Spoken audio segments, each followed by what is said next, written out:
Student, स्वागत है आपका हमारे यूट्यूब चैनल पर। तो आज हम शुरू कर रहे हैं हमारी प्रश्नावली 3.3 का क्वेश्चन नंबर फर्स्ट। क्या लिखा है क्वेश्चन नंबर 1 में?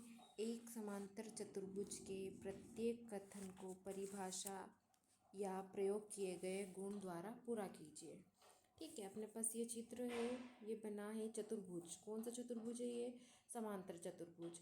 और ये वाली प्रश्नावली सॉल्व करने के लिए हमने जो अध्याय 3 शुरू किया था और उसमें सभी चतुर्भुज पढ़े थे, वर्ग, आयत, समचतुर्भुज, पतंग, समांतर चतुर्भुज, इनके गुणधर्म पढ़े थे। तो ये प्रश्नावली करने के लिए सबसे पहले आपको वो वीडियो देखना होगा, उसके बाद में ही ये प्रश्नावली आप समझ पाएंगे।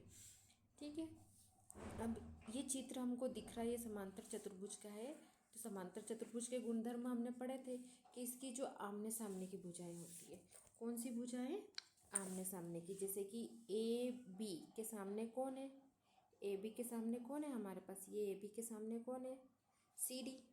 ठीक है, ऐसे ए डी के सामने क्या है? B C. तो ये जो आमने सामने की भुजाएं होती है, ये क्या होती है? बराबर। क्या होती है? बराबर। तो अपने प्रश्न में क्या पूछा है अपने से? A D. ये दिख रहा है ए डी, तो ये किसके बराबर होगा? बी सी के। किसके बराबर? बी सी के। तो ए डी बराबर क्या हो गया अपने पास? B C. यहाँ लिख सकते हैं हम बी सी। ठीक है, इसका सेकंड वाला क्वेश्चन इसी में दूसरा पूछा है अपने से, कोण डी सी बी। क्या लिखा है? कोण डी, ये यहाँ से शुरू हुआ है ना, कोण डी सी बी। ठीक है, तो अपने मतलब जो बीच में आता है उसकी बात हो रही है। कौन से कोण की बात हो रही है? सी की, क्योंकि सी कहाँ आ रहा है? बीच में।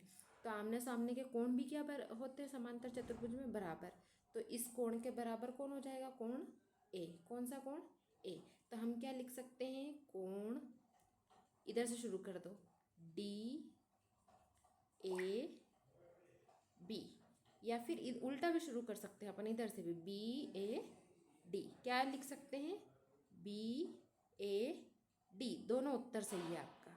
ठीक है, आप चाहे तो कोण डी ए भी लिख सकते हैं, चाहे तो कोण बी ए डी लिख सकते हैं, जो आपको लिखना है वो लिख सकते हैं। तो अभी हमने क्या लिखा है? कोण डी ए बी। ठीक है, फिर अगला क्या है हमारे पास? ओ सी। क्या है? ओ सी दे रखा है ना अपने पास।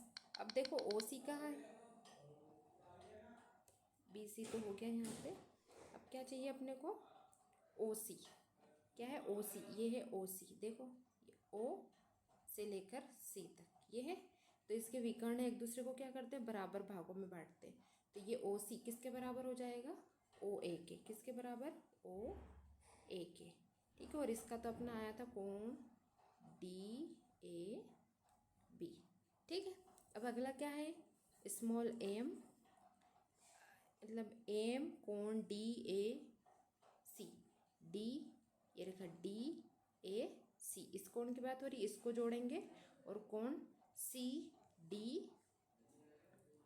ए। तो ये सी डी ए, मतलब इस वाले ए वाले कोण की बात हो रही है। सॉरी, अपन ने कहीं पे देखो फिर से चेक करते हैं हम। क्या दे रखा है? इसको पहले कंप्लीट कर लेते ना। ये क्या आया था अपना?